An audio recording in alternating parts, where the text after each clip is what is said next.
जो आप सोचते हो आपके दिमाग में जो डाला गया ऐसा नहीं है, बिल्कुल डिफरेंट है इससे सिचुएशन। तो इसी तरह पोलियो तो हम भुगत रहे हैं पूरी दुनिया में, अफगानिस्तान और पाकिस्तान उसको फेस करे, बाकी पूरी दुनिया से खत्म हो गया। मुझे ये डर है कि ये ना हो कि कोविड बाकी दुनिया से खत्म हो जाए और पाकिस्तान वाहिद रह जाए जिसमें, वो भी इस कंट्रोवर्सीज की वजह से। एक चीज और नजर आ रही है, बंगाल में आप लोगों के यहाँ इलेक्शन चल रहा है, रैलीज और ये ट्विटर के ऊपर मैं देख रहा हूं, हिंदुस्तानी चैनल्स के ऊपर भी देख रहा हूं, वहां पे क्या सिचुएशन बेहतर है कोविड के हवाले से? क्योंकि पॉलिटिकल कैंपेन्स हमारे यहां भी लोग नहीं रुकते, जाते हैं जलसे जुलूस ये वो सब कुछ चल रहा होता है, तो क्या सिचुएशन है बंगाल में कि वहां पर ये सारी एक्टिविटीज चल रही है? देखिए ओवरऑल अगर आप इंडिया में देखिए 1 lakh basically Covid positive cases per day, it means कि ऑल ओवर इंडिया में है। लेकिन मैं आपको बता दूं कि ये यूनिफॉर्म फिनोमिना नहीं है। जैसे कि इंडिया में अगर हम स्टेट और प्रोविंस की बात करें, और आपके व्यूअर्स अगर स्टेट वाइज जानते हो इंडिया को, तो महाराष्ट्र ही अकेले जो मुंबई जहां पर बेसिकली कैपिटल है, वहां पर 57 से 60,000 पर डे कंट्रीब्यूट कर रहा है। तो अगर आप देखिए इंडिया के 2.5 डजन स्टेट्स हैं और यूनियन टेरिटरीज हैं, तो अगर एक ही स्टेट अगर 60,000 तक जा रहा है 1 लाख में से, जो that gives you an indication कि सब स्टेट्स में और प्रोविंस में बुरे हाल नहीं है। सिमिलरली इन केरला में काफी ज्यादा नंबर्स हैं।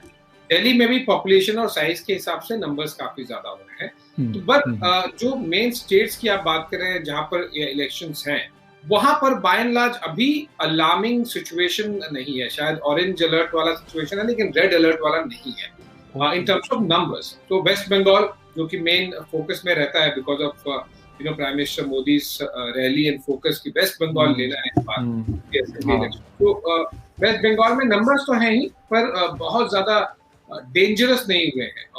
ऑरेंज अलर्ट हुआ है टाइप्स, पर रेड अलर्ट नहीं। In the same way Maharashtra में इलेक्शन नहीं है जहाँ पे नंबर है, केरला में इलेक्शन है पर वहां पर बहुत ज्यादा फोकस नहीं है बिकॉज बाय एंड लार्ज वो लेफ्टिस्ट आइडियोलॉजी और पॉलिटिकल पार्टीज वाला गढ़ रहा है वहां पे नेशनल का। सो थोड़ा सा मिसमैच है, जहाँ पे इलेक्शन हो रहा है वहां पे वायरस नहीं जा रहा, जहाँ पर इलेक्शन नहीं है वहां पर वायरस है। और जैसे दिल्ली में बहुत ज्यादा नंबर्स है, अभी आपके शो रिकॉर्डिंग से आधे घंटे पहले दिल्ली गवर्नमेंट ने डिसीजन लिया कि नाइट कर्फ्यू लगेगा। दिल्ली में तो कोई इलेक्शन है नहीं। वेस्ट बंगाल में बहुत ज्यादा नंबर्स नहीं है, पर वही है। So it's a little mismatch. Kerala is the only state जहां पर इलेक्शंस भी हैं और नंबर्स भी हैं, कोविड नंबर भी है। ठीक ठीक। अच्छा एक चीज ये है कि 1-2 दिन पहले छत्तीसगढ़ में एक अटैक हुआ सिक्योरिटी फोर्सेस के ऊपर, और उसमें जो अभी तक नंबर आ रहा है दैट इज 22 इंडियन फोर्सेस के लोग जो है उनकी डेथ्स हुई। क्या वहां पे, मतलब जो मेरे पास स्टोरी है तो वो कह रहे हैं कि ये कोई ग्रुप है माओ नवाज जो बागी हैं उनका ये ग्रुप है और ये इस तरह की कार्रवाइयां करते हैं।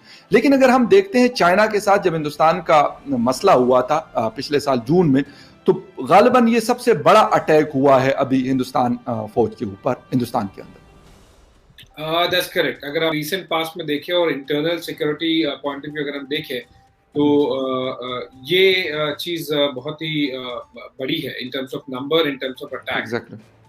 और ये आज की बात नहीं है, ये पैटर्न रहा है। जो left wing extreme violent groups रहे, उन्होंने इसको कभी डायरेक्टली कभी इनडायरेक्टली सपोर्ट भी किया है। सो ये एक कोइंसिडेंस हुआ है बहुत बुरा वाला, बहुत अनफॉर्चुनेट, जिसमें नंबर्स इतने ज्यादा हाई हो गए हैं। 20+ of the soldiers have been killed, but it is more of a tactical and the operational failure or the partial failure I could say। क्योंकि देखिए ये इस तरह की चीजें होते रहती है, बहुत सारे नक्सल्स भी मारे जाते हैं इंडियन सिक्योरिटी फोर्सेस द्वारा। पर मैं आपके व्यूअर्स को, इंडिया में तो बाय एंड लार्ज पता ही है, पर मैं पाकिस्तान में बता दूं कि ये मिलिट्री नहीं है, जो इंडियन मिलिट्री यूज नहीं होती है इंडियन सिविलियन पॉपुलेशन के अगेंस्ट। सो ये बहुत ही क्लैरिटी है। पैरामिलिट्री जो which is central armed police force, CAPF जिसे कहते हैं। सो पैरामिलिट्री के ऊपर अटैक हो गया है और इस पर 20 से ज्यादा हमारे जवान मारे गए हैं। लेकिन मुझे नहीं लगता कि ये गवर्नमेंट इसे इजीली जाने देगी। देखिए इसका बहुत स्ट्रॉन्ग रिटेलिएशन होगा और ये रिटेलिएशन उन एक्सट्रीम वायलेंट ग्रुप्स के अगेंस्ट होगा जो जिन्होंने इसको अंजाम दिया है। लेकिन रिसेंट पास्ट में इतना बड़ा अटैक नहीं हुआ था, पर एट द सेम टाइम ये एक पैटर्न सा रहा है, ऑन एंड ऑफ, कम ज्यादा। कभी इंडियन पैरामिलिट्री फोर्सेस ने नक्सल ग्रुप्स को अरेस्ट किए, उनके एनकाउंटर में उनको मारा, एनकाउंटर में उनको मारा। कभी इस तरह के ऑपरेशनल बड़े फेलियर्स हो गए तो यस इंडियन सिक्योरिटी फोर्सेस का नंबर ज्यादा होता है। So it's a tactical and operational level issue, but at the same time numbers speak for themselves. 20 plus of the central armed police forces jawans being killed is certainly not a small number. So Home Minister Amit Shah election छोड़ के तुरंत गए वहां पर, जवानों से बात की, वहां पे लीडरशिप पे पूरा रिव्यू किया, आगे क्या प्लान है वो सब देखा।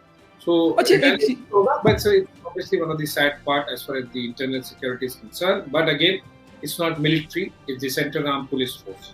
ओके इट्स फाइन, ठीक है, बिल्कुल ये चीज क्लियर हो गई। अच्छा मुझे ये बताएं कि ये जो ग्रुप्स हैं इस तरह के जो अटैक्स कर रहे हैं, क्या ये मतलब क्या किस किस्म के ग्रुप है? जिस तरह श्रीलंका में एक मतलब होते थे और हुकूमत के साथ उनका झगड़ा चल रहा था, उस तरह के ग्रुप्स हैं, या कोई जिससे कहते हैं कि कोई माफिया होता है, ड्रग्स माफिया होता है, या इस तरह के कोई लोग होते? कौन लोग हैं ये इस तरह के अटैक्स कर? सिंपली इन्हें नक्सल्स कहा जाता है। Basically the Naxalites they basically live in the jungle areas, और ये इंडिया के बहुत स्पेसिफिक पोर्शंस में अब रह गए हैं। पहले बहुत ज्यादा था, एक 15, 20, 25, 30 साल पहले बहुत ज्यादा इंडिया के बहुत सारे स्टेट्स में स्प्रेड था। अब ये बहुत ज्यादा स्टेट्स में स्प्रेड है नहीं, बहुत लिमिटेड स्टेट्स में, और लिमिटेड स्टेट्स में भी बहुत लिमिटेड डिस्ट्रिक्ट वाइज अब ये हो गया है। लेकिन वहां पे इन्हें हराना और कंट्रोल करना मुश्किल इसलिए होता है because you know they do more of a guerrilla war fighting, और क्योंकि डेंस जंगल एरिया होता है, सो उस तरह से वो ऑपरेट करते हैं।